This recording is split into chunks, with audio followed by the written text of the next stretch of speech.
And now, from the studios of Earthcastradio in the sweltering heat of the Arizona desert, it's time for the RaunchFoxxx Foxxcast with your host, 6'10" RaunchFoxxx, the smokescreen machine, Paullywood, and our daily dose of southern discomfort, Bubbaganoosh. So sit back, strap in, and get ready for another great ride. Here's your host, RaunchFoxxx.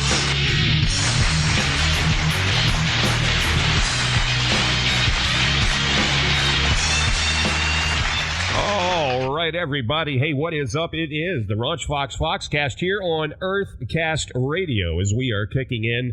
It is episode 11, formerly Renegade Talk Radio. Now we are Earthcastradio because we've expanded our boundaries. We are going intergalactic now and hoping that we can just bump into some fucking aliens before this show is over. I'll tell you what, it's good to see Bubba and, of course, you, Paulie, back in the mix. You know, it's been a long week. And I'm fighting a cold today, so I'm telling you, I feel like shit. I haven't had a cold in 5 or 6 years. I don't get sick that much, and I'm the kind of guy that when I get sick, if you know what I'm saying. So hopefully my big 6'10" ass is not going to get sick. Other than that, how about you guys? Paulie, how you feeling, brother?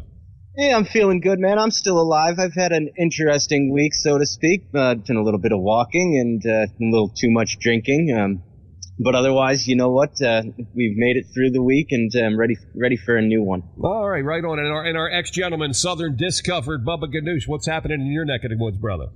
I'm trying to ignore the fact that I might have a cold by smoking enough weed to not notice it. Yeah, that'll work. And then, of course, when you cough, you don't know if it's bad weed or it's actually a lung coming out. Yeah, either way. Exactly. And for those of you who don't know, Bubbaganoosh, he goes around town stealing Wi-Fi, and we're glad to have him on board this week, if you will. So much for that. What else is happening, man? You know, we're going to talk about a lot of things today. We're going to talk about this guy that's banging his meat inspector while she's banging his meat out there in California with about 9 million pounds of diseased beef that hit the actual commodity market, if you will. It's out there, 9 million pounds. Anyway, we're going to get into that, and we're just going to talk about the news in general. Before we do, we want to remind you that you can hear us on Spreaker and Podomatic.com as well as iTunes. It is the RaunchFoxxx Foxxcast. I'm going to also put in the tags for Earthcastradio as we continue to move forward. And with that being said, again, hello, everybody. So, guys, I don't know if you heard the story. There's a guy in New York. He's getting sued for $250,000 after his ex-girlfriend said that he harassed her with nearly 100 emails. 100 emails, okay, but he's getting sued for $250,000. I guess that's what happens when you date one of those fucking former Nigerian princes, you know what I mean? And you know what's funny? Bubbaganoosh, we were talking before we came into the studio. Bubba, what's going on with Ben Affleck again? He's getting nailed for doing some nasty, dirty, down low things out in the casinos? Apparently, the Good Will Hunting thing, he's smarter than I thought he was. He's counting cards enough that he got caught and asked to remove. I mean, you have to be good enough to even be noticed in the first place. So, good job, Ben Affleck. Yeah, Ben Affleck. I mean, hey, Ben, it's not like anybody's not looking at you any fucking way, dude. I mean, I'm trying to be incognito. Yeah, how you like them apples? Unbelievable. You know, it's like, well, when he was... what was it, Bennifer? You know, like everybody's looking at her ass. I mean, if he was still with her, he might have got away with it, but not this time. Matt Damon couldn't be reached for comment. I think he was in another casino doing the same thing. Yeah, he couldn't be reached, all right. Also, Willie Nelson. Now, you can relate to Willie Nelson, Bubba. Yeah, hell yeah. I think I might be related to Willie Nelson. You just might be. You know, you guys have been puffing for a while. He's just got a few years on you. But he actually, he earned his 5th degree black belt in Korean martial arts recently. And that is the sport's highest honor, as you know. And, of course, he is now the sports, he's the highest honoree. Also, you know, the other day in Russia, it was called May Day. May Day in Russia, where Vladimir Putin likes to celebrate. All around the Kremlin, when he does this, now what he's doing to celebrate, he's actually hanging brightly colored Ukrainians all over the fucking place. And, yeah, that's Vladimir. He's a little 5'8", bad little motherfucker. I will say that for him. Also, Rob Ford, the Toronto mayor, you know, Crackhead City, he actually checked into rehab. It's not going to be easy. The guy's never walked as far as 12 steps in his life, that big fat fucking guy. Let me ask you a question. You guys fast food fans, either one of you? Yeah. Every now and again. Well, you know, Yes. you hear about this new thing at Taco Bell, the breakfast waffle taco? Definitely. Ugh. Oh, you've tasted it, Bubba? Definitely. Well, it's a huge seller. Last month, it put a dent in McDonald's profits. It's a waffle. It's wrapped around a fluffy egg and bacon with syrup all over it. Taco Bell said that their new breakfast waffle tacos are perfect for people who start their day stoned. So now it does make total sense. And, of course, you heard him. He said, definitely, I've had that. So there you are. Also, what else is in the news? I was talking to a guy about the Google Glass deal. Google Glass, they had a one-day sale to allow you to buy the glasses before this fall's rollout. And in related news, a company developed the very first porn app to be used in Google Glasses. And hours later, another company invented the first product. Well, I think you know where I'm going with this. The first product to clean the Google Glass. The only thing I can say is ta-da, you know what I'm saying? Also, Charles Bolden, the NASA chief, Charles Bolden, he went all out touting NASA's planned mission to Mars in 16 years. He says it's necessary for the human race to survive. Now, that would be a lot more believable if it weren't for the same thing every NFL owner says about drafting Johnny Mansell. You know what I'm saying? And speaking, well, this isn't too far from you, Buffalo Bills territory, Paulie. There's a group of cheerleaders. They're suing the NFL's Buffalo Bills after claiming they had to perform jiggle tests. Jiggle test as part of their audition. Jiggle tests, right? They failed the test because they only had a couple D's. Anyway, sexy female high court judge in Bosnia. Check this out. She got fired after she stripped naked and laid down in her office desk to sunbathe. This is a chick in Bosnia.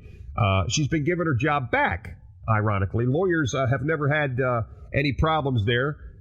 Actually, I think the word is making it stand up in court. Also, you know, Saudi Arabia, they're planning to build the world's tallest skyscraper. You ready for this? 200 stories, reaching a height of 3,280 feet tall. That's pretty fucking big. I mean, what's that, over half a mile? Anyway, it's already taking applications for the worst job in the world, the person who has to walk up the stairs to the top floor to fix the AC when the power goes out in the summer. You know how that goes. 3,280 feet tall. Ooh. China's back in the news as if they were ever out of it. They're on track now to be the world's most Christian nation in 15 years with an estimated 247 million followers by then, which means by then we could even be outsourcing our fucking televangelists. Yeah, that's true stuff, by the way. I don't know, man. There's a whole lot of stuff going on in the news, and we could just go off and, you know, this has got to be a gold mine for you, Paulie, with conspiracy theory and all the things that are happening in the world, man. I know you're going to just keep bringing it, the old stuff, the new stuff, tying in the old stuff with the new stuff. But here's something for you guys. State departments are saying that Al-Qaeda is gaining strength. Al-Qaeda's gaining strength. Company benefits are different now. The suicide bombers are the only employees that are vested. Sorry, don't shoot me. Donald Trump, he's going to buy Tunbury Golf Links in Scotland. That's pretty nice. Tunbury Links is a pretty well-known joint over in Scotland. And as a result, now the course is going to have a new handicap. And, of course, that's Donald Trump. Hey, did you guys hear? I'm going to just throw this out there. I watch all the news, even the obscure stuff. There was a guy in Ohio that took his great-grandmother to his high school prom. Did anybody read about that? I seen the picture of that. Okay, his name was Austin Denniston. Austin Denniston. He took his grandmother to the prom. Oh, that's really sweet, said everybody. He was really grossed out. Anyway, what are you gonna do? Also, there's doctors that are saying Viagra is over-prescribed. Doctors are saying it. Viagra is over-prescribed, to which women replied, hey, Dr. Nosy Pants, mind your own fucking business. Either one of you Star Wars fans? I don't know. Paulie, you seem like you might be the kind of guy that's into that stuff. As a matter of fact, I've been known. Yeah, what's going on in the world of Star Wars? Well, you know, Episode 7, getting ready to come out soon. It's got the original cast members, Harrison Ford, Carrie Fisher, and Mark Hamill, with a few barely noticeable age-related changes, like Mark Hamill. His lightsaber is now a colostomy probe. R2-D2's blood pressure monitor, it's actually permanently hooked up to Harrison and Carrie. It is what it is. Also, did you hear about the letter carrier down in Arkansas? That's in your neck of the woods there. I mean, I know you're not in Arkansas, but Bubba, this guy was like, he did like tens of thousands of mail. He just stacked it up. He hiding them at his mom's house, yeah. Never even delivered it, right? He's been found guilty of piling up the mail. He was supposed to deliver for the past 2 years in his mother's garage. That's absolutely right. Actually, he was suspended a year ago, but they mailed his notice and he stored that too. So, you know, what you got to do. Also, California Del Taco. Del Taco. I don't know if they're in your neck of the woods, Bubba, but out here they're pretty well known. Del Taco is like Taco Bell a little bit, but they serve other things. They accidentally charged credit card customers thousands of dollars for burritos and tacos. Now, apparently they mistakenly thought the people had ordered items to be made with real beef. Also, a couple more things. There's a report out that says Brazil is the most dangerous country in which to be an environmentalist. Nobody ever seems to make it back from trying to figure out how to recycle all those thongs that were discarded after the Carnival Cruise. And lastly, either you guys smoke cigars just for the hell of it? Yeah. No cigars. No cigars. Macanudo. A little bit. Well, there's a study out there. Cigars appeal to younger people, but it's the flavored cigars that appeal to younger people. And, of course, that is because they're flavored with some other taste than a fucking cigar. But anyway, that's the way we see the news in and around the world on the Foxxcast.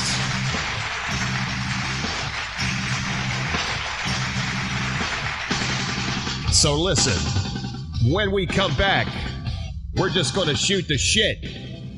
And we're going to find out what's going on in the world of Bubbaganoosh.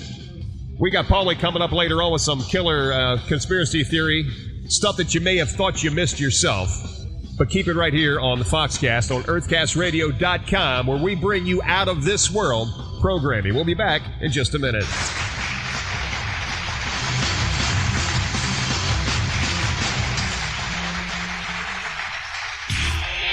We'll be back with more of the RaunchFoxxx Foxxcast. No whims. You know if you belong. Stay tuned. And now we take you into the future.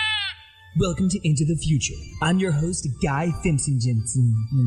Today, we bring you the story of the world's youngest recipient of a sex change operation. It may have seemed like a good idea at the ripe old age of 12, but what happens when he gets older? Dad, can we talk? Sure, Tim. I'm sorry. Kim. Still can't get used to that. What's on your mind? Well, remember when I told you I wanted to play guitar? Yep. I didn't really need guitar lessons from Eric Clapton and a $300,000 soundboard recording system. Okay. And then there's a time I wanted to play baseball and you kidnapped Derek Jeter and forced him to teach me how to play catch. Mm-hmm. Yeah, then there's the time I was 12 and I wanted to cut off my... Okay, got it. Yeah, you're trying to tell me maybe I could have been a stricter father, right? Well, in some areas, yes. I mean, you can return a guitar and a baseball player, but you're... Got it. Done. Understood. This has been Into the Future with your host, Guy Fimpson. You're listening to the RaunchFoxxx Foxxcast on Earthcastradio. Out of this world programming. Stay tuned for more. It's been a long day. You've worked hard out in the sun. Now it's your turn. Crystal beer. You deserve the best. After a morning of fetching the paper and chasing some tail, only a cold, delicious beer will do. Crystal beer. Made of the finest beef and malt extracts, this beer is fit for man, but made for man's best friend. Crystal beer. Crystal beer. Lap it up. It always goes down smooth. Now available at PetSmart. RaunchFoxxx, the only man who wipes his ass with a towel head. Body still attached. Don't fuck with the U.S., Habib. It lives, baby, lives. Though we thought it was over. This same old legislation has got big opponents. It's just so easy to refuse.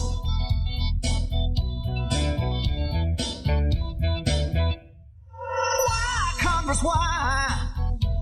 Could you just not work it out? While illegals waltz right in over our border, littered with pork and broken promises. RaunchFoxxx. Hey, it ain't gonna suck itself. What are you waiting on?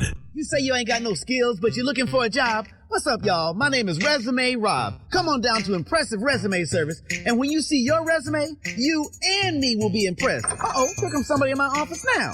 Hey, Rob, I can't get a job. Baby girl, I'm gonna get you a job, or my name ain't Rob. Now, tell me a little bit about yourself, sweet thing. Well, I'm wanted by the FBI. Let's say you are nationally known. Plus, I'm schizophrenic. I have split personalities. Aye, that just means that you are a multitasker. Oh, well, there's another thing. I have a bad habit of falling asleep on the job.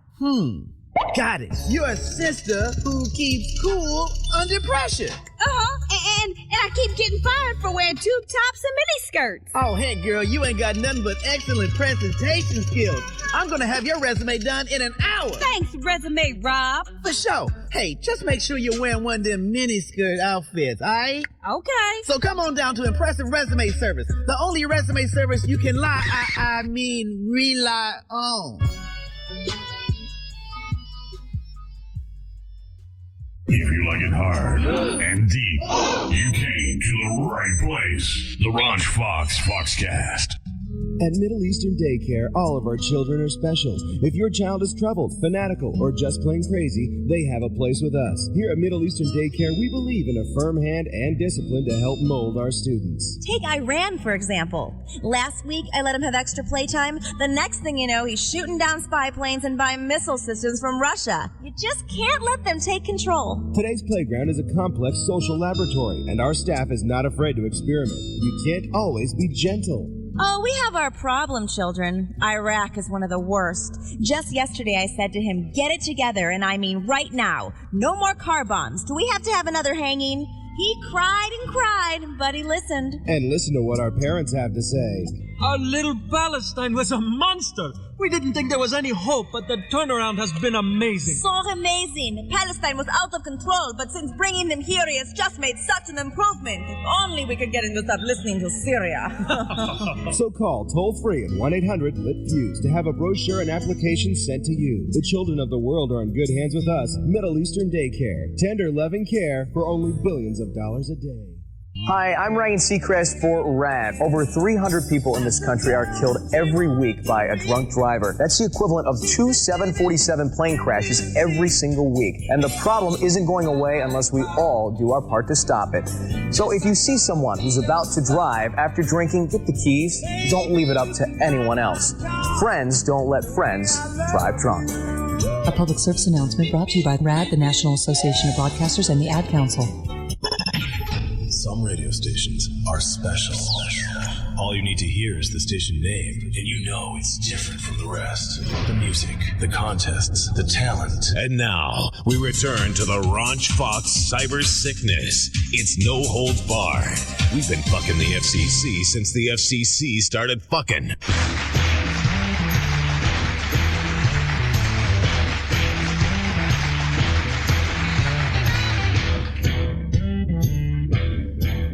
All right, everybody. Welcome back. RaunchFoxxx Foxxcast, Earthcastradio, where we are here. Bubbaganoosh and Paullywood, my two partners in crime.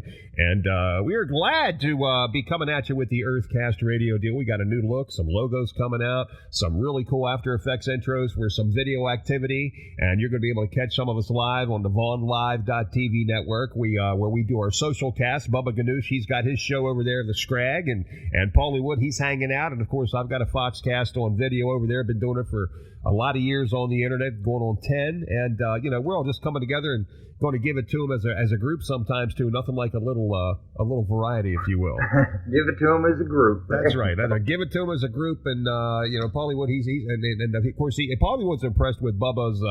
We talk on Skype, and of course Bubba, he's got some big ass stripper, and I do that in a good way, not PHAT, not pretty hot and heavy. Pretty anyway. It looks good, at least from this angle, and I'm sure it looks even better when is that the girl that sent me your picture, by the way? Yeah. It is? Yeah. Okay, well, at least I know where it came from. There you go.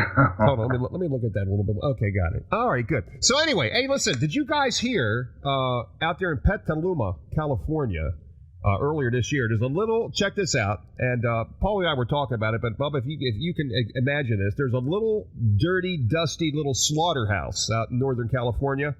Basically, it's now ground zero for one of the biggest meat recalls in years. It's called the Rancho Feeding Corporation.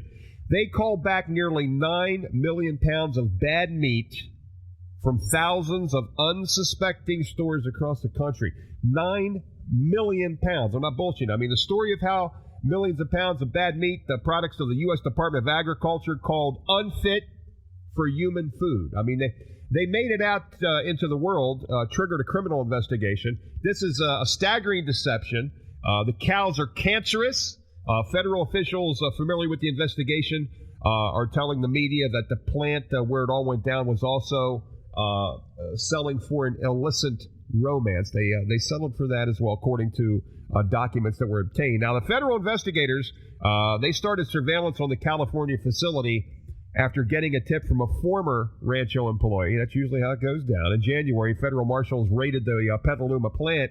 They seized the company's records. Days later, the first recall notice went out. Investigators now believe that Rancho was buying diseased. They bought sick fucking cows, guys. Diseased dairy cows. They processed these cows when the government inspectors weren't there. The illicit romance part. What now? Well, we're going to get to that in a minute. But they're bringing in sick, cancerous cows when the feds are around. The cows were killed. The employees would hide the warning signs of the cancer by trimming off diseased parts. And they even had a fake stamp of approval, or they even replaced the heads of sick cows with ones from healthy animals. It's unclear which employees were involved. But, I mean, when a slaughterhouse recalls nearly 9 million pounds of meat, the rancher gets caught in the crossfire. I mean, the account has a fuller picture of what happened. They're saying that they found that the facility shipped adulterated and misbranded product that had not inspected cattle that were likely affected with the epithelioma of the eye. That's eye cancer. But that wasn't the only misconduct going on at the plant, Bubba. And Paulie, we talked about this. Turns out that one of the government inspectors, one of the pricks from the government, is banging the plant foreman. Let's just tell it what it is. He's banging the plant foreman. I mean, back in December, an assistant Rancho plant manager wrote to a USDA official to let him know about the relationship between the inspector, her name is Lynette Thompson, you bitch, and the plant foreman. The manager writes that the foreman admitted to seeing Thompson. Then things took a turn for the lascivious, if you will. He said he went to her trailer 3 different times, and they banged. She also sent him a picture of her naked ass in a tanning salon to his cell phone. Assistant manager attached texted emails he said were from Thompson to the foreman. He writes, "Oh, I need a kiss later." And she's like, "Oh, yeah, me too." And then in another text, he seems worried about the relationship being found out. So he tells her, he says, "Hey, play dumb, please, for my kids. Delete everything, okay?" So he had plenty of reason to worry. I mean, the USDA's own ethics manual says that employees should not be assigned to an establishment where they're engaged in a personal relationship with an establishment employee. But think about this, guys. They're banging. What? I don't give a shit. What is this inspector thinking? You know. So she's getting some dick from the plant foreman. But how can all this other stuff, turn the cheek, so to speak? I guess she's telling the foreman when she's going to be coming for inspection, and he's got this side gig going, buying all these sick cows. What do you think, Paula? That sounds about right to me. I mean, obviously, we're not certain whether or not the inspector is aware of the shady operation with the cancerous cows, but the fact that she has this relationship with the plant manager compromises her integrity, from the get-go. And then I guess, with the terminated employee being the one to bring this to the attention of investigators, it just goes to show you that, these people in these high positions, in particular the owner of the plant, really doesn't give a damn about anybody. And, I'm not certain whether or not the relationship, had kind of contributed to his willingness to buy and distribute meat that was unfit for human consumption. But I mean, how do you apologize for letting 9 million pounds of bad meat escape into the food supply? Well, you can't beat their meat, but apparently there was some meat beating going on inside the plant. But actually, here's the deal, though. the inspector, she had an acrimonious relationship with plant officials. I mean, she was getting around, according to documents. She had complained about the processing of cancerous cows, it says, but she didn't want to talk to the media or CNN. This is according to a woman who identified herself as Thompson's daughter. So to Hoa, her daughter speaking for her now, well, she knew some stuff, but she didn't want to tell anybody. Well, that didn't exactly help. And one of Rancho's former owners said the plant was sold after the recall, said that his attorney said to the attorney that the relationship between the government inspector and the plant foreman was not connected to the recall. Oh, really? Really? Okay, well, I guess they got to cover their ass some way. But the lawyer, his name's Jeffrey Bornstein, he did admit that his client, Jesse Amaral, made mistakes. Now, there were opportunities, there's finally the name, Jesse Amaral. There were opportunities for cows to have gone through the process without proper inspection. They weren't properly handled. The lawyer says, oh, well, Amaral is sorry. He didn't intend to hurt anyone. The fuck? Dude, you're letting all this bad meat. Hey, he takes responsibility for the mistaken judgments that were made. He made mistakes in judgment himself. He regrets not being better able to recognize, respond, and stop some of these alleged bad practices. He's extremely remorseful. But when you're all up in that ass in the trailer, who gives a fuck about the hamburger? So anyway, there's been no reports that the meat from Rancho has sickened anyone. Well, this is such bullshit. Listen to this, guys. 9 million pounds of meat go out. Oh, nobody got sickened. How the fuck do you track it? This is by no accounts. Yeah, how do you're going to go out there? 9 million. Well, nobody got sick yet. Well, maybe they got so sick they died. Who knows? They got the cancer of the eye. They got all this stuff going on. Now, the lawyer Bornstein, he wouldn't discuss the specifics of what was going on at the plant, noting that Amaral rarely went to the part of the plant where the animals were slaughtered. Yeah, but everybody's covering her ass because of his bitch's ass, right? But he said his client is cooperating with federal authorities. Well, you better, buddy, because you're still in trouble. And according to the U.S. Attorney's Office, this is in San Francisco. They're leading the investigation. And the other former co-owner, his name's Robert Singleton of the plant, he didn't open his mouth. So the U.S. Attorney's Office is also not saying a word as far as, what they're doing with this probe. But a law enforcement source says that the U.S. Attorney has decided on charges against the owners of the plant. Well, of course. The lack of public information about the investigation has U.S. Republican Jared Huffman, a Democrat whose district includes the former Rancho facility, wondering if the USDA has something to hide. So this may be, this diseased cows, to save a few bucks along the way, this may be something that's a little bit deeper than just this one place over in Petaluma, California, I'm thinking. Or why would they put that out there? I mean, something must have been broken down in the process. So in the absence of information, I'm thinking that maybe they're a little concerned that they dropped the ball too. So it's nice to know that the American people were all part of a damn three-way, and we weren't even realizing that he was fucking her and they were both fucking us. Exactly. Well, we're the ones who end up getting fucked in the end with the bad meat anyway. That's right. You got cows with cancer in the eye. You got a fucking inspector with a bloodshot eye. Anyway, all you got to do is, when a slaughterhouse gets nearly 9 million pounds of meat, his rancher gets caught in a crossfire. Somebody's eating it. Somebody out there somewhere is eating that shit. Who knows? Well, should we call it adulterated meat? 7 deadly meat. It's kind of scary. Who the hell's looking out for our food safety? And as far as potential food poisoning and that girl that's being bent over the couch and fucked from behind, she's looking out for your safety. Cutting off the cancer and putting a fake stamp on it. She probably had a tramp stamp on her ass. Oh yeah, she did. And she was branded. Oh my God. I don't know. I heard she wasn't the thinnest one in the world, though. I mean, somebody said, "Well, what did she look like?" And everybody was like,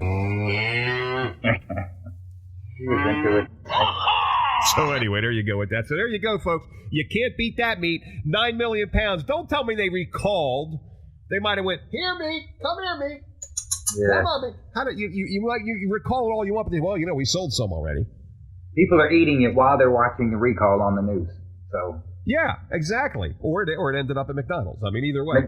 McDonald's, it's going to end up there anyway, even now. I mean, if you eat one McDonald's hamburger, it's got like 15 different animals in one hamburger anyway, so you know how that rolls. Oh, my God, my God, my God. So what else is going on besides, the same old stuff? Here we are months later, the Malaysian airliner and of course, Ukraine, and now Putin wants to start a Cold War maybe. What's going on? Let's talk about World War III for a minute. All right. Let's talk about World War III. Yeah, let me just and chime in, because this is what I believe. I believe that World War III, when it truly does happen, I believe that there will not be guns and tanks and bloodshed. I believe that all the powers that be will be sitting behind their computers, flipping buttons, turning off grids, shutting down Wall Street, shutting down airports, shutting down banks, shutting down fuel lines, closing the internet, and paralyzing a country. Think about this. How fucking hard is it really in today's world with today's technology to just go ahead and paralyze a country and shut it down? Think about it. How hard is it? It's as easy as flipping a switch. But I mean, when it comes to World War III, I think what you're really more likely to see is a limited nuclear exchange. There will have to be at least a very limited nuclear exchange, followed by biological and chemical warfare. Wasn't it Einstein who said that I don't know what World War IV or III will be fought with, or World War IV will be fought with sticks and rocks? That was Oppenheimer, I believe. Yeah. But you're in the right. You're in the right one. Yeah, and think about it though. I mean, even with that, with today, everybody's got nuclear. We're all lying to each other. Everybody's hacking each other. Internet 2 is sitting on the drawing board, ready to come out in 216 or 217, IN2. This is going to be something that's totally regulated by government. And, the days of, well, fuck it, if they're going to have regulation, we'll just go ahead and put our servers in the Cayman Islands. Not if it's world government, people. You're stuck now with Internet 2, and it's out there. And there's groups like LOD, the Legion of Doom, and Anonymous. Little do you know that they have hacked Internet 2 at least 30 times so far.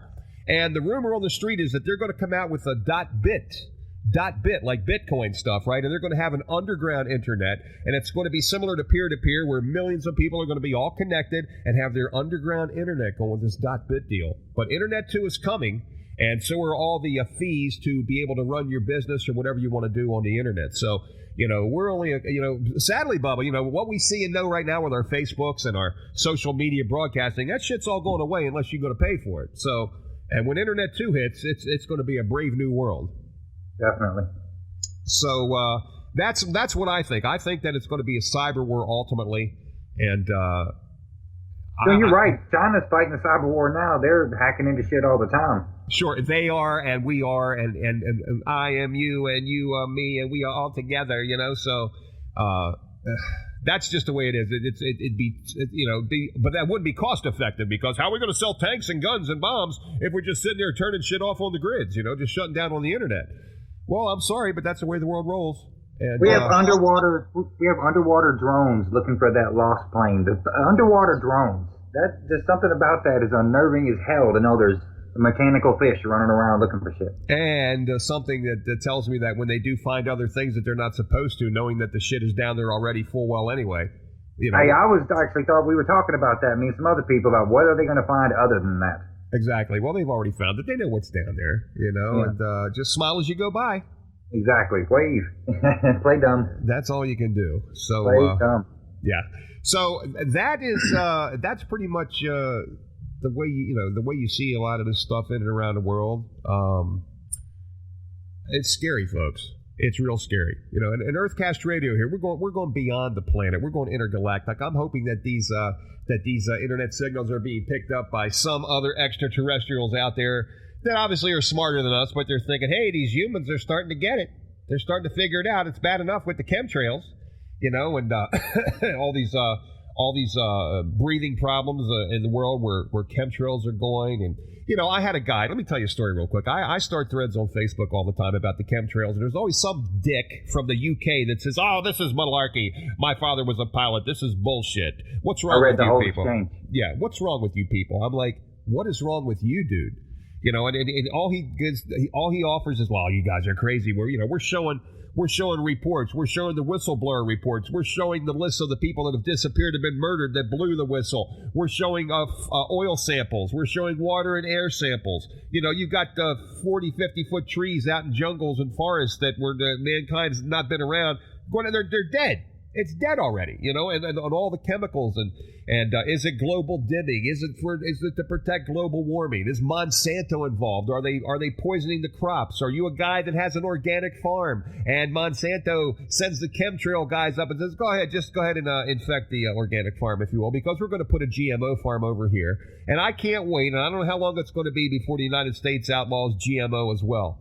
We're one of the few countries that's left in the world that hasn't, and I wouldn't hold my breath waiting for it. We've got lists of politicians and people in high positions in the government who are also on the Monsanto payroll. I mean, if you wonder why there isn't legislation that's passing, any desk regarding outlawing the practices of Monsanto, it's because the people who would be signing this legislation are on the payroll. They're not going to hurt their own profit line. Too much money. Well, banksters, you want to make some money? Yeah, let's go ahead and let's just infect the food and hurt the crops. Let's do a little bit of a global dimming, or if you will, or let's block some of the rays from the sun, the photosynthesis getting down to our crops. I don't know where you live, but I haven't seen dew on grass in 3 years. In the morning. Raunch, I read that whole exchange between you and that guy who absolutely refused to accept any other possibility unless you had the guy that created chemtrails standing right there telling him face to face that he did it. It's unbelievable. These people are in such denial and they're so afraid. And yet he says, but we don't do fluoride in our toothpaste. Well, that's one. No, they don't. But I bet you got plenty of aluminum under your armpits with your deodorant, And that fluoride will work on your pineal gland, but again, we're being sprayed like fucking bugs. When I see these chemtrails, I get livid. It's like, well, what are you going to do? Well, what are we going to do? Everybody's just so content to wake up, go to school, grow up, get married, have kids, work their life, retire, die. Okay, you're done. Next. But now people are becoming more awakened. They're looking up. They're questioning everything. I posted a pic of a grid. There was a grid above Yellowstone Park last week. There was a damn aerial grid over the whole park. That scares me, Perfect squares. This thing wasn't an accident. This was a perfect grid. We get these super volcanoes erupting again soon. Who knows what's going to happen? There's so many things that could happen. We can trigger earthquakes. We can trigger the faults. California can go away, and I'm in Arizona, could be on the beach. It's scary stuff, man, and my girlfriend, Jen's like, well, you can't be fucking afraid. You got to live your life, which is true. But, but when I'm thinking about what's, the aluminum, the strontium, the barium, the aluminum oxide. You don't have to be oblivious. You can live your life, but you don't have to be oblivious while you live your life. But where do you go? If the stuff's already finally over there hitting in the UK and other areas, and you see my threads, and people are sending photographs from all over the place. And the one guy's like, well, that's just water vapor, or that's an air traffic center. Oh, what are they doing? They're playing tic-tac-toe with each other in the sky, fucking around? So I think that's what they want, man. They don't want to believe that shit. They're happy to be oblivious. They want to just keep being locked in and believe what they believe and not be freaked out. But there's no way, I cannot conceive that they're not even believing it. I mean, with everything that's out there. I think they do. But what are they afraid? What are they afraid of? That it might be true and that there really might be some shit going on that they're not aware of and they have no control over. Well, if they're in denial, it's hard to have control over it. That's true. There has been less chemtrails out here lately, but then again, they could have already done the damage when they unloaded on us for the last couple months. And this stuff's been going on almost 10 years anyway. I've got people that reminded themselves back in the early 2000s about seeing this stuff. But again, people took it for granted. They've been doing it slowly, but now it's coming to a head. We're a lot smarter. We're questioning everything. And, yeah, that's where we're at, folks. The EPA has things by the balls. There's no telling what they're trying to do in defense of the trees. They'd wipe us out in a second just so that moss could prosper. Well, depopulate. Paulie, what's the percentage? They want to wipe out, about 80% of the population, leave it down to 20 and let the big wigs just start over? About 80 to 90%. They, according to what the common conspiracy theorist believes, is that the goal is to reduce human population on the planet to exactly 500 million, to concentrate us into living city-states, to preserve the earth, for future generations, and to basically, strip us of our rights to property and to liberty and to decision-making, and to essentially the ultimate goal is to bring us under, as you mentioned earlier, a one world government with one world economy and one world religion, and homogenized. Sure, absolutely. And now, you have to figure that obviously with 7.5 billion of us, or close to 7.5 billion of us, that there's just no way to get us, together under these current circumstances. Hell, you can't get 20 people in one room to agree on something. So, you do need a very calamitous crisis, something that is near extinction level event to kind of get, people frightened enough that they'll accept whatever, the authority of the day says to them is the solution to the problem. 9/11 is proof of that. As soon as that shit happened, everybody was agreeing to everything. They were ready to go together, and, we homogenized real quick for about 10 minutes. Yeah, for about 10 minutes. And we overlooked the evidence regarding Building 7. That's something that still isn't discussed, how a building that wasn't struck by the plane or even so much by the debris of the falling buildings managed to collapse within its own footprint as neatly as if the demolition were controlled, Yeah. We're going 20 different directions now, but the bottom line is what you see is not what you get. And I don't believe anybody anymore. And it's a hell of a way to live, especially when it's our country, when we were considered a superpower. And now I'm just thinking gee, maybe one day Russia and China will just say, fuck it, let's just go take care of business. So I don't know. I've never felt that way in my life. I've been proud of our country, proud of our military. But then you got to ask yourself, what does our military really think with everything that's going on too? They took an oath and they got to be a certain way, but deep down inside, what do they really think? I think about those type of things now, and I never ever thought about that kind of stuff before. There's nothing wrong with questioning. We're supposed to question. Exactly. Well, listen. When we come back, we're going to get Mr. Bubba up in here, see what's going on in his life. Paullywood's going to be kicking it with some cool conspiracy stuff from a movie that you might have saw and didn't even realize what you were looking at. So keep it where you got it right here on the Foxxcast. It's Earthcastradio. We'll be back with more right after this. Don't go anywhere, folks.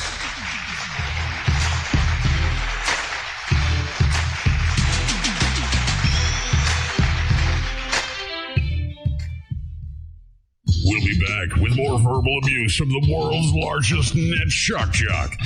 6'10" RaunchFoxxx. He's nuts over you. Well, actually, most people. Ayer que me llevaste a la tienda, me diste una lección. Cuando a la señora se le cayó el billete, tú lo recogiste y se lo entregaste. Entendí lo que es ser honrado.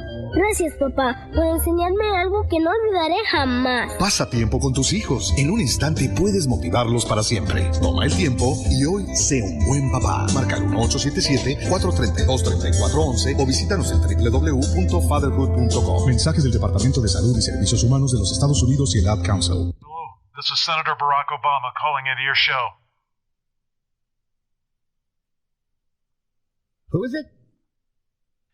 I have, and I stand by what I said at the Talking Snowman debate. At any time, I'd take off and go personally visit the leaders of Iran. Oh, fuck these North prank Korea, calls. Fuck these prank calls. Let's go. Go ahead. Smoke your mouth. Eat your drive hard. Do you have enough RAM? Bend over and let the Raunch upgrade your memory. The RaunchFoxxx cyber sickness. Oozing out of computers everywhere. You've seen them in Barbados, you've seen them in the Bahamas, and you've seen them in Cancun. Now see them behind bars. Introducing Prison Mates Gone Wild. Hey guys, how y'all doing tonight? Having a good night? What mother? Y'all having fun tonight? Hey, listen, you guys want free t-shirts? What the hell is this guy talking about? I'll get you guys free t-shirts when I get out of here. Free souvenirs, too. T-shirts? Yeah. T-shirts? What kind of souvenirs, huh? Yeah. All you guys got to do is take off your shirts. What? Yeah, just take off your shirt. What? That's it. Yeah, come on. Come on. Ow! Get this mother... Son of a... Ow! Come on. Oh, my God. Prison Mates Gone Wild with special behind-the-scenes bonus features. You don't want to show me anything? Fine. I'm Joe Francis, and I will bury you, pansies. I will bury you. I want to go home. I just want to go home. Prison Mates Gone Wild. Coming soon to a late-night commercial near you. Get ready to achieve multiple eargasms with the biggest stroke job in cyberspace. If the microphone was a clit, none of you bitches would complain about a long, drawn-out speech. RaunchFoxxx and the cyber sickness. Getting people off on their own computers. On the next Queer Eye for the Straight Guy, the Fab Five go on an important political rescue as it makes over potential future president Hillary Rodham Clinton. Okay, suit jacket, suit. Well, Bill's closet doesn't look so bad. That's my closet. Oh, good, perfect. Good? Yeah, well, suits are good. We'll just, we're gonna keep her suits, let's buzz her hair, and let's get her to a tanning booth. What? We're going manly minority here. It's all about Obama. baby! Hillary is Queer Eye's best straight guy yet, so don't miss a moment as the boys go beyond the physical to take Hillary from political drab to political fab. Okay, from now on, you need to focus on your inexperience and your freshness. But I have years and years. Yeah, and in the video, make sure to mention you were born in Hawaii and have an absent Kenyan father. Yeah, Carson, set up the webcam. Queer Eye for the Straight Guy with Hillary Clinton, this Friday only on Bravo. I thought that was amazing. Was the most fun I think I've ever had in my entire life. We now take you inside a Snickers advertising exec boardroom. Tuna on right. Tuna. All right, everybody, can I get your attention, please? Now we need to pick our ad for the Super Bowl. Denise, run through the choices. Okay, people, here they are. One, the two mechanics who accidentally kiss, like, Lady in the Tramp. Too safe. We're going up against beer commercials with a Disney movie. I agree. We want to be politically correct, not boring. Continue, please, Luscious. Two, the bikers who pull the Snickers out of a saddlebag and smoke it.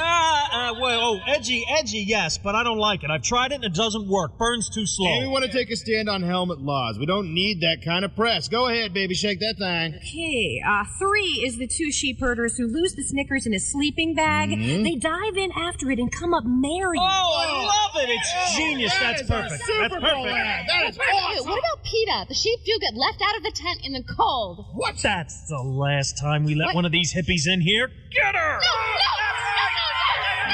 This has been Inside a Snickers Advertising Exec Boardroom.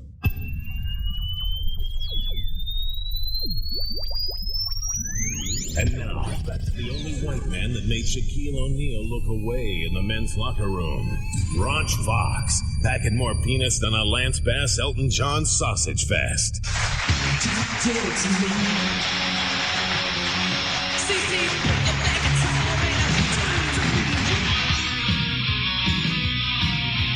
All right, everybody, welcome back. It is RaunchFoxxx with Paullywood and Bubbaganoosh right here on the Foxxcast on Earthcastradio. And we are glad to have you along for the ride. This is episode number 11, formerly Renegade Talk Radio. And now we're over here doing our thing. And we're loving every minute of it. And we're going to be bringing you all kind of cool things as the weeks go on with special guests and more. So right now, let's get back to the three amigos, if you will. And, of course, Paulie is here. He's going to be doing his thing in a little bit. Bubbaganoosh, we talked to you last week. We talked about your checkered past and some things that were going on. And before we get into some things that you want to talk about this week, we wanted to pick up the conversation that we had to cut short last week because we ran out of time. And that, of course, was the world of crime and other things that were going on. And at one point in time, you had a stepfather that, when you were a young man, wanted you to get involved in some type of criminal activity. And I tell you what, let's just pick up where we left off last week because people have been saying I want to hear that story. So what happened? Actually, I got involved in a lot of activity with my stepdad. It's just one of these times.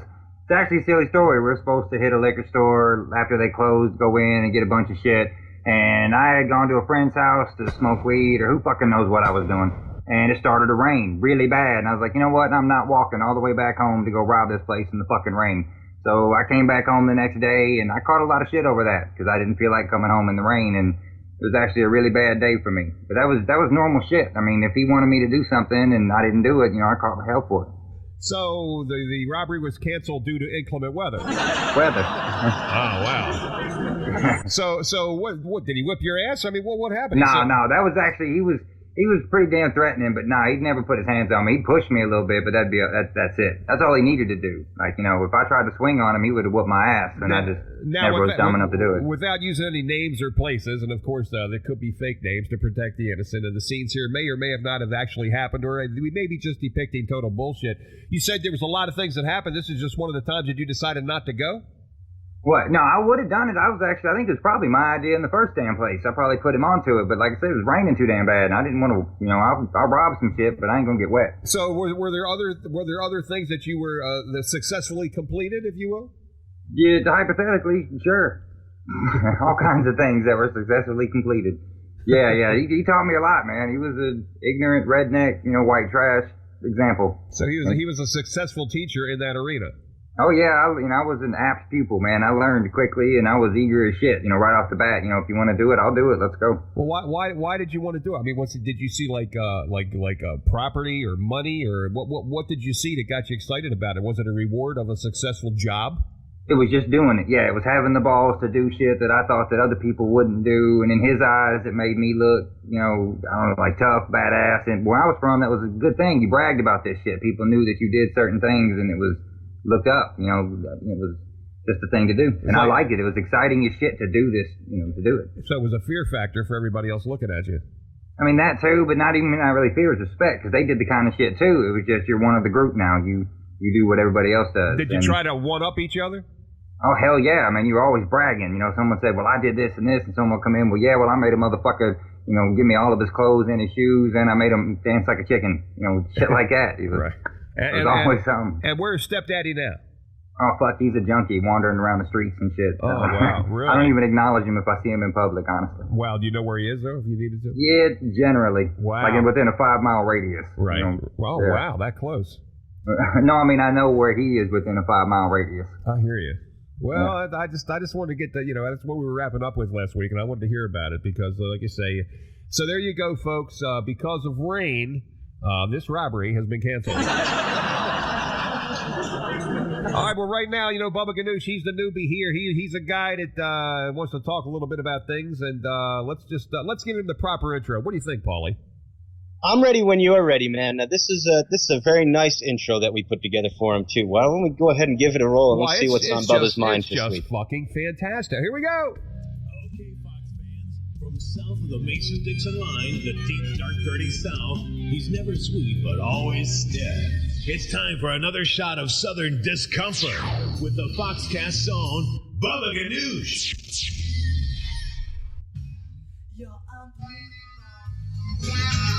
Oh, yeah.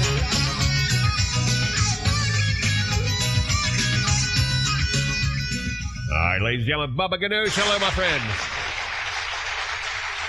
Here we go. Bubba, go ahead, man. It's all you. And what are we going to talk about this week? All right, this ain't going to take too long. It's short and sweet. I'm talking about capital punishment, about the death penalty. Right now, in the middle of something in Nashville's going on. We got 10 people waiting on it, and they're trying to decide what they're going to do with it.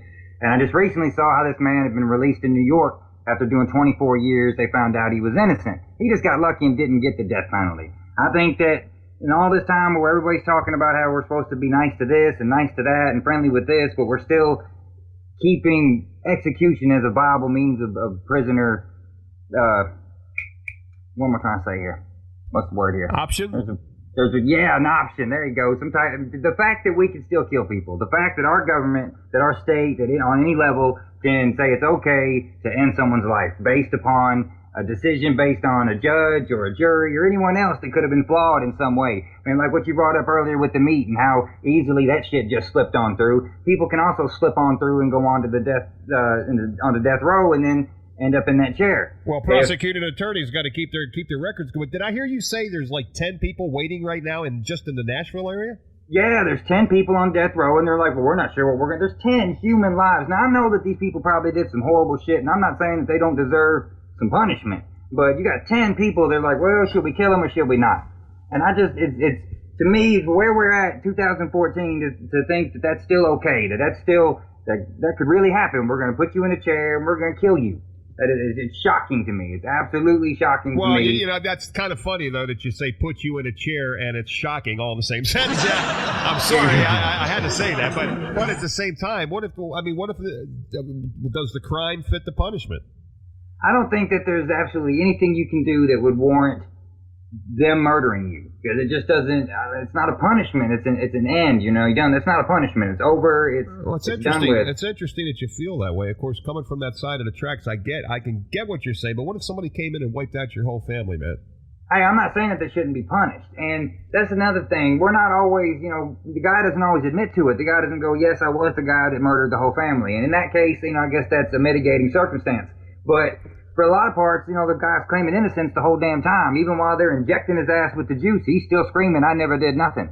And, what if he didn't? Honestly, just benefit of the doubt, because people do make mistakes. What if he really didn't? I mean, how many people have we locked up and found out later, well, they were innocent, and then we release them? It's like, oh, we're sorry, go on about your life. 20 years later.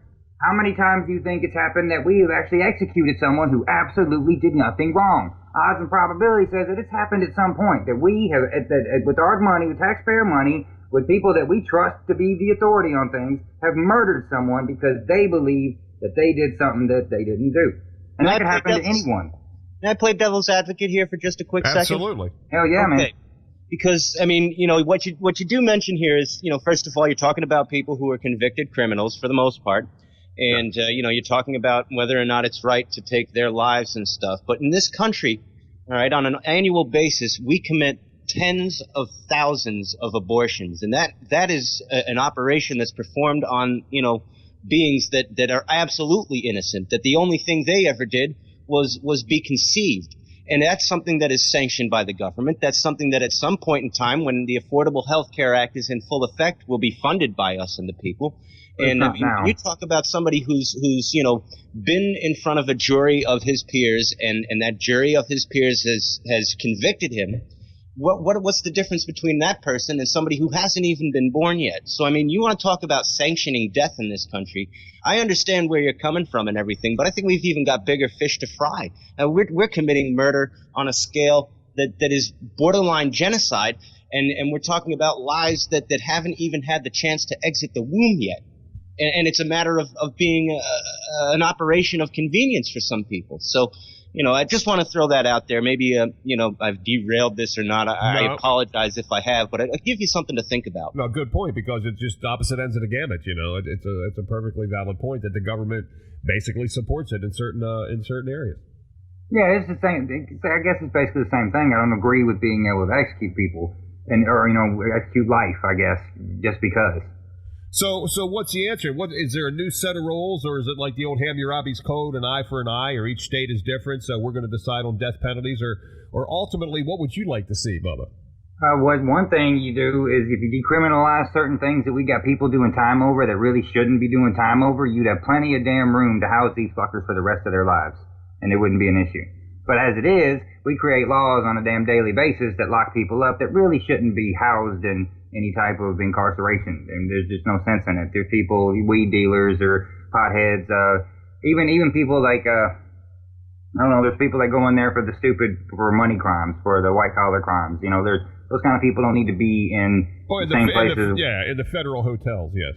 Right. I mean, there's incarceration is because if we're going to put somebody in a cage, it's because that person cannot be in normal society. Like, you cannot be out here with the regular damn people because you just can't. So put his ass in a cage. And if they're not going to be that kind of person, then figure out what else you can do with them other than stick them in a cage. And death is just not ever going to be an option. You can't kill people just because you want them out of the way. And I mean, the same thing with what Paulie just said about the convenience thing. I mean, it plays into that too.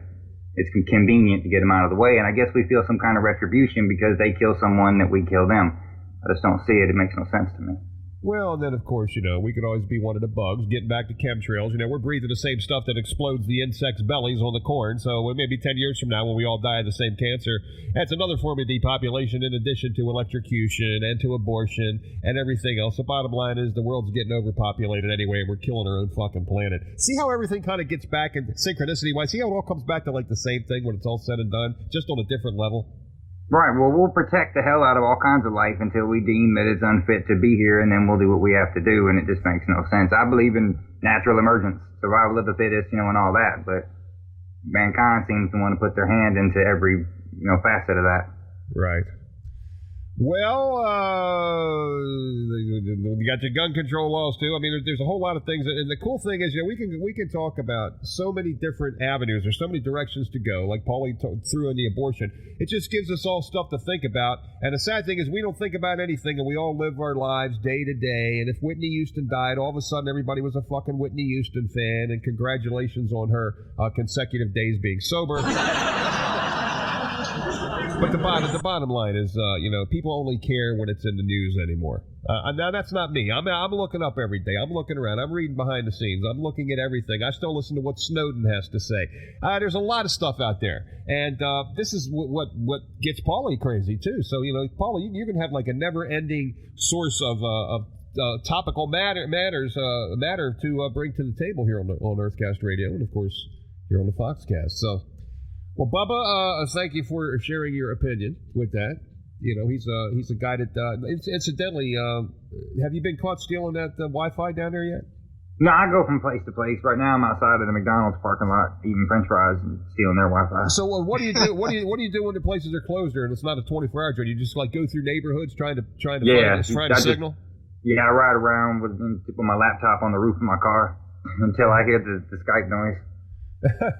You hear the ding. All right, well there you go, folks. Like I say, he's our ungentleman. He's full of Southern discomfort, and we keep it real here. And he tells it like it is, and he tells you about his past, and he tells you how he wants to live his life. He's very satisfied with what he does. He's not trying to impress a single fucking person, and that's pretty admirable at a young age, because the older you get, the less you care what people think about you, and the less you care what people think about you, the happier you are. So somewhere in his crazy world, he's kind of already there. Yeah. So anyway, with that being said, we're going to be back, and we've got Paullywood coming up here on the Foxxcast. He's going to be talking about some interesting stuff, and I'm not going to say what, but we're going to bring you back in just a minute. So don't go anywhere. It is the Foxxcast here on Earthcastradio.com.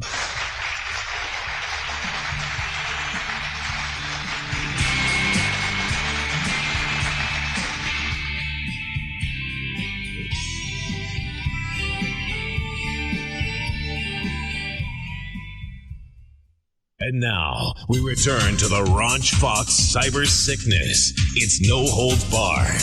We've been fucking the FCC since the FCC started fucking. And we're back. That was the quickest break ever. I'm just kidding, folks. Don't go anywhere. The latest ceasefire along the Gaza border between the Israelis and the Palestinians was unusually difficult to implement. The deadline passed, with each side continuing to fire while frantic calls were placed between Tel Aviv and Jerusalem. We have obtained an unauthorized recording of one of those phone calls, which reveals a groundbreaking new diplomatic exchange known only as Peace Tag. Boss, is that you? It is I. Is that you, Homeland? Got you last. No, I got you last. No backsies. No backsies forever. No backsies infinity. Stop firing at me. I am not firing at you. Yes, you are firing. No, we're just looking at you with our guns. Give me my settlement back. It's my settlement. No, it's mine, and you can't have it. I'm telling Bush on you. Not if I tell him first. Last one to the email is a rotten sheik.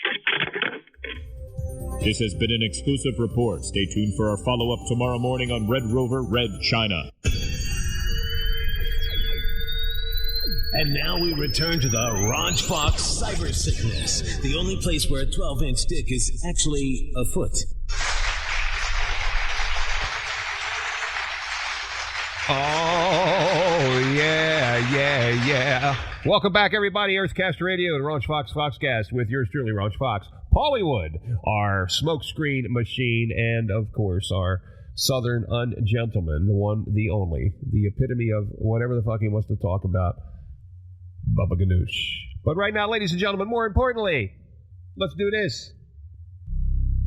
And now, Foxxcast followers, it's time to debunk the debunkers with his style of telling it like it probably is. It's the smokescreen machine, Paullywood, on the RaunchFoxxx Foxxcast.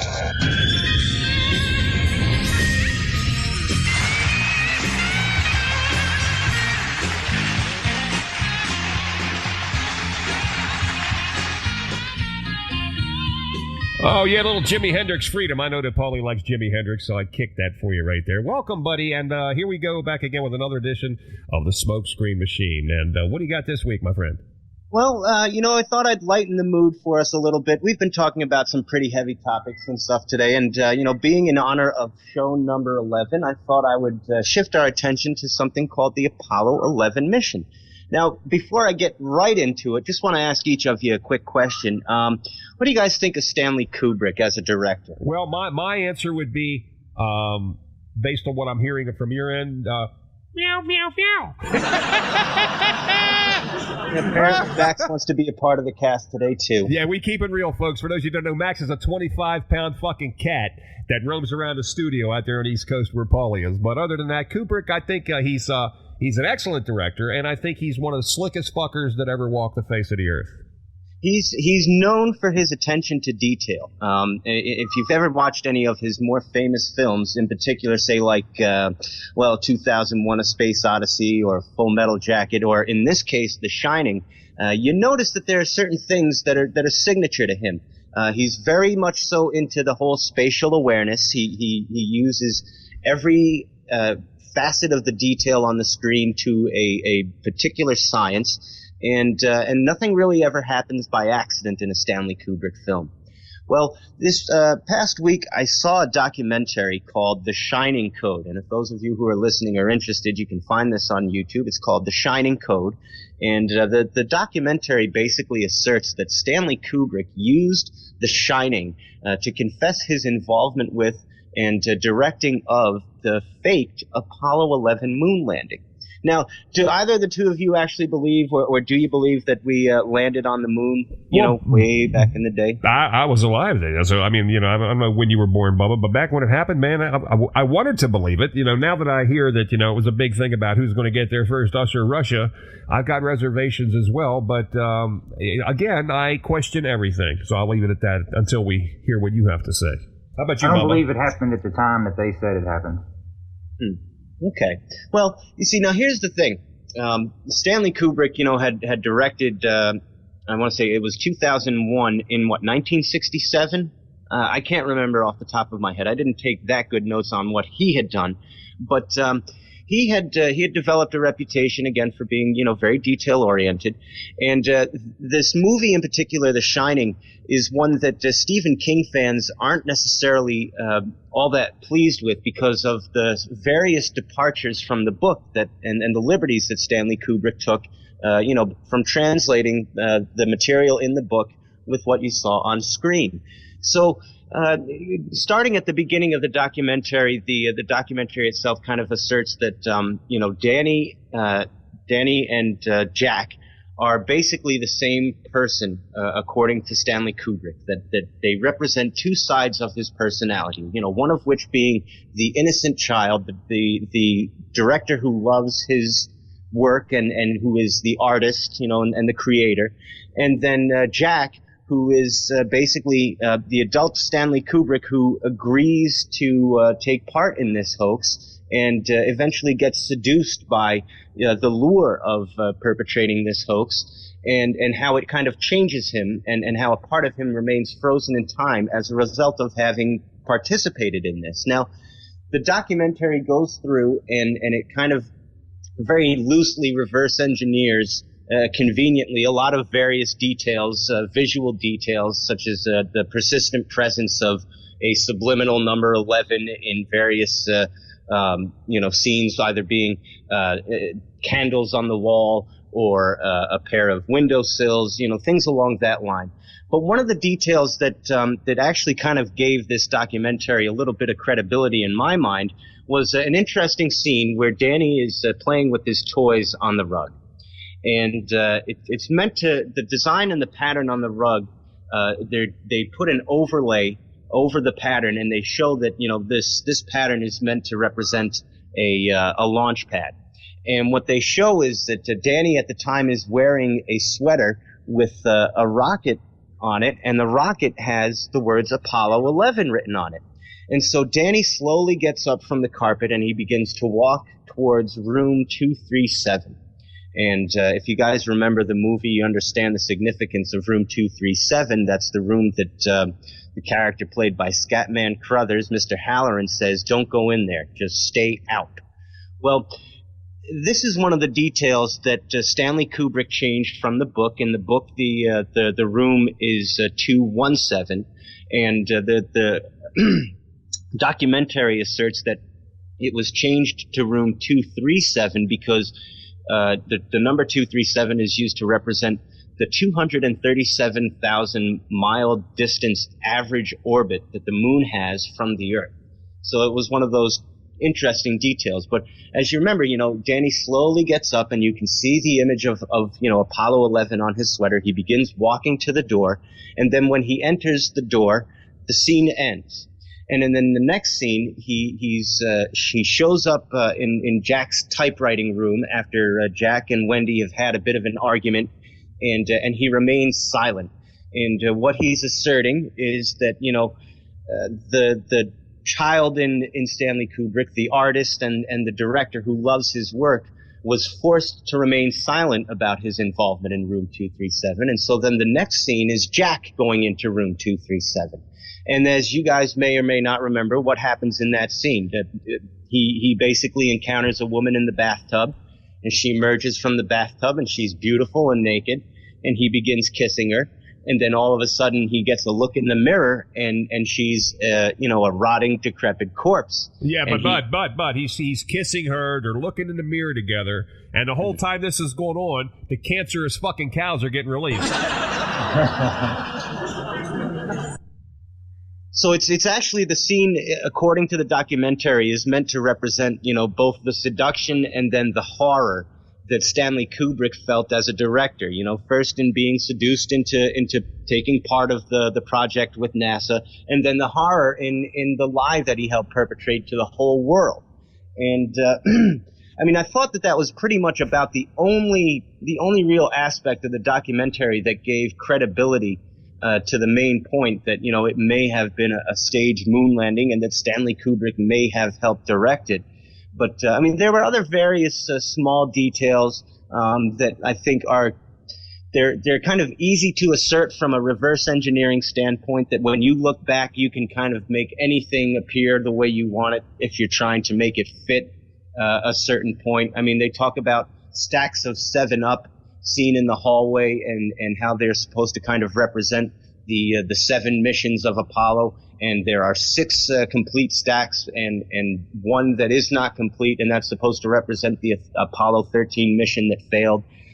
There's a number of different scenes where he points to, a pair of candles being on the wall or a windowsill saying that, the number 11 is being represented here, here, here, and here.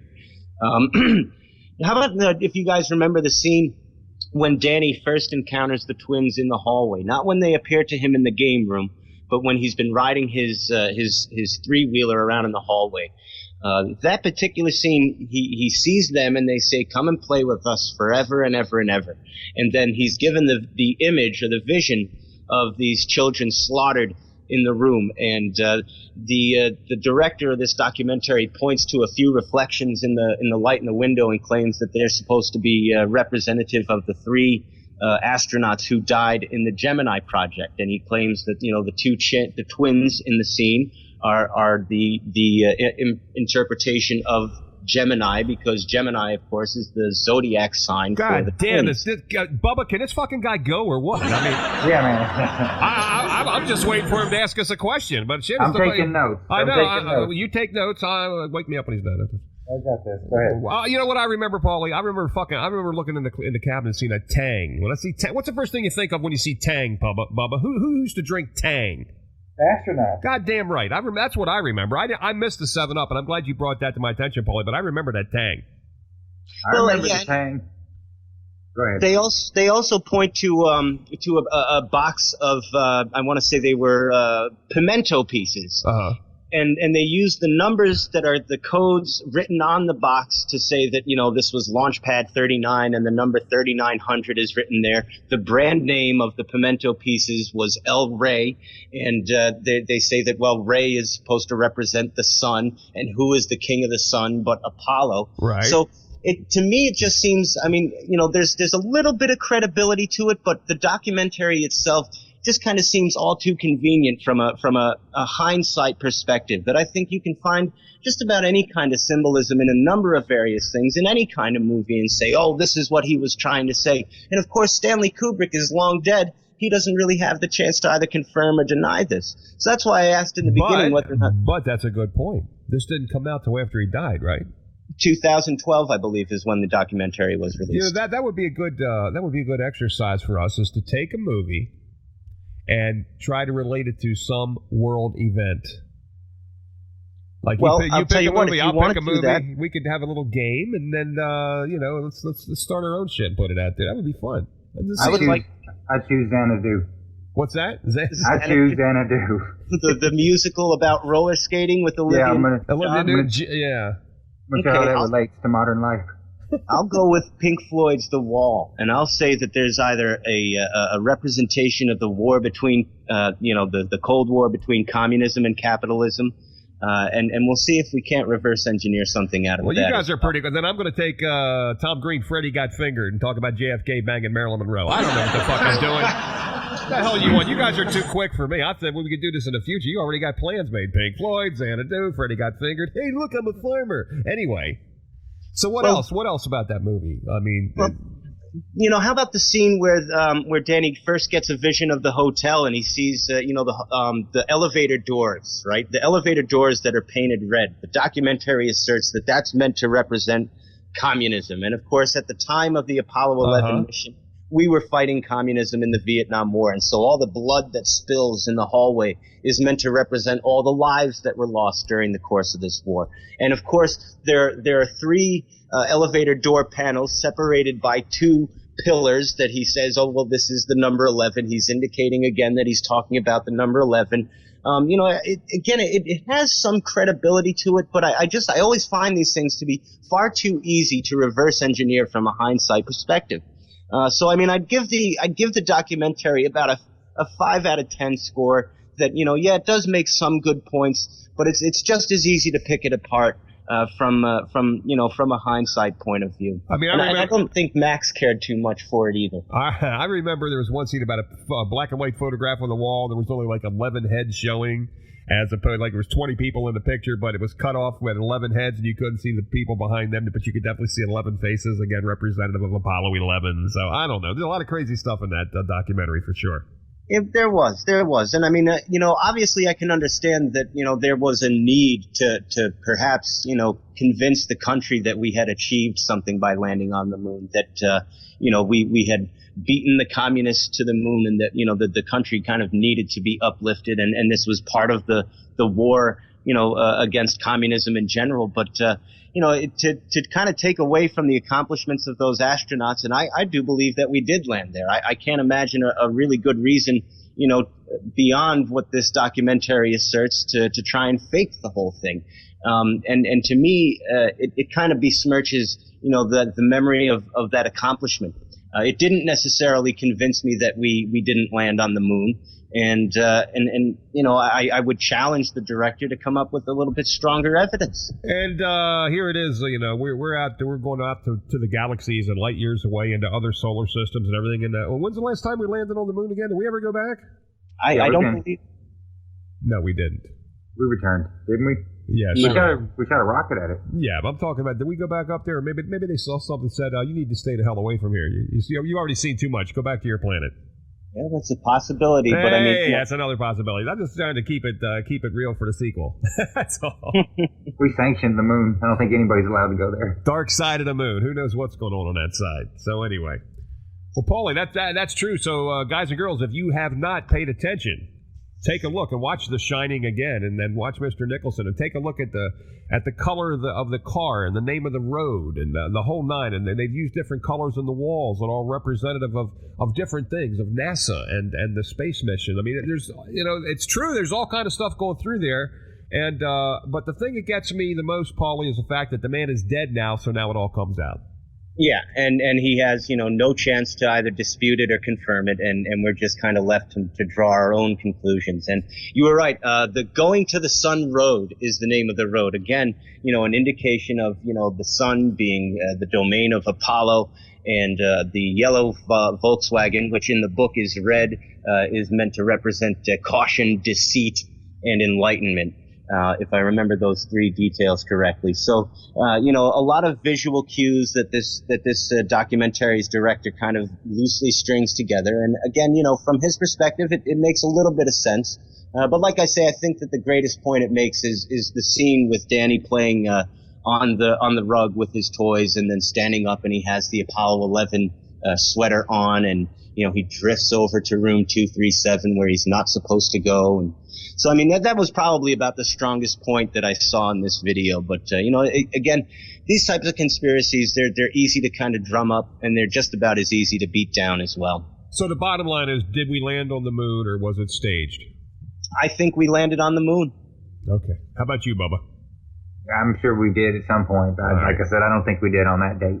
All right, so there you go. Just because you guys said yes, I'm going to say no. It's all bullshit. All right. There we go. So listen, thank you, Paullywood.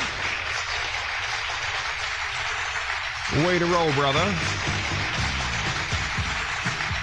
So we're going to be wrapping it up here in just a minute. That's going to be our show for this week. It's episode number 11. Don't go anywhere.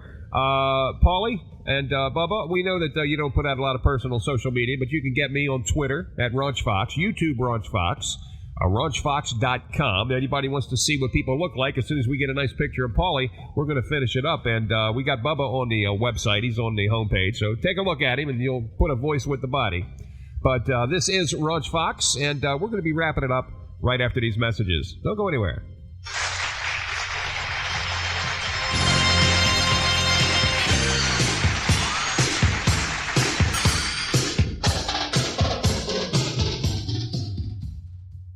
This kiss is from RaunchFoxxx. This person right up here. Yeah.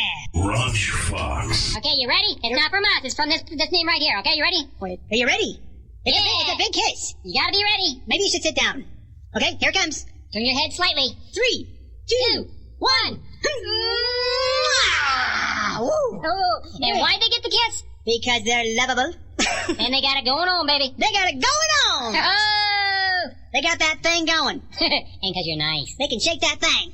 That's why they got a kiss. Okay, you ready? It's not from us. It's from this name right here. Okay, you ready? Wait, are you ready? It's a big kiss. You gotta be ready. Maybe you should sit down. Okay, here it comes.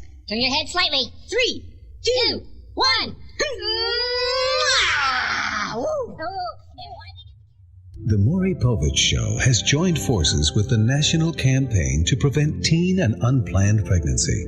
Maury urges teenagers to help ensure that children are born into stable, two-parent families who are committed to the demanding task of raising the next generation.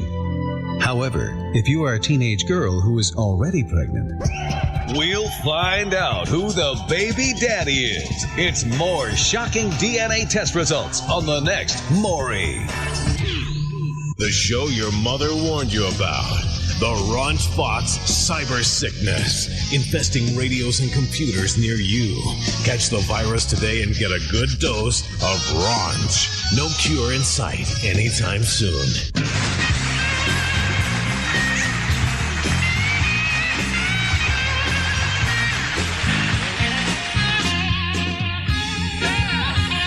All right, everybody. Everybody, that's going to wrap it up. And Paulie and Bubba, thanks a lot. Always a pleasure, man. Keep bringing it. Keep bringing it. I can't wait to see what Paulie's got next week. Bubba going to get into the deep, dark situations of life. I think next week he's going to share a little bit about life with strippers. I don't know what he's going to be talking. This is a special request, by the way, of some people that are out there. So with that, everybody, again, check us out. Bubba, did you want to tell everybody where you do a little live broadcast during the week on one of those social platforms out there? Go ahead and give yourself a plug. Yeah, I do a show on Vaughn, usually when I feel like it, which is all the time. So. What is Vaughn?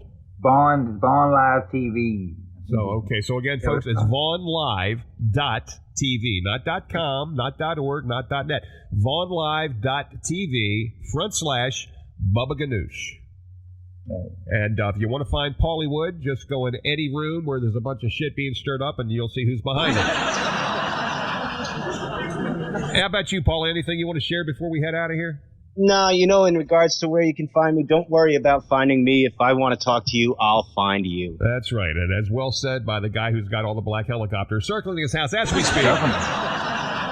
Well, listen, everybody, thanks again. We're going to wrap it up, and we're going to give you a taste of our final bit. So thanks, Bubba, and thanks, Paulie, and we will see you all next week. That wraps up another edition of the RaunchFoxxx Foxxcast. If you're a glutton for punishment, keep coming back for more, and don't forget to check out RaunchFoxxx.com. The RaunchFoxxx Foxxcast. Seen and heard around the web and the main vein of Earthcastradio.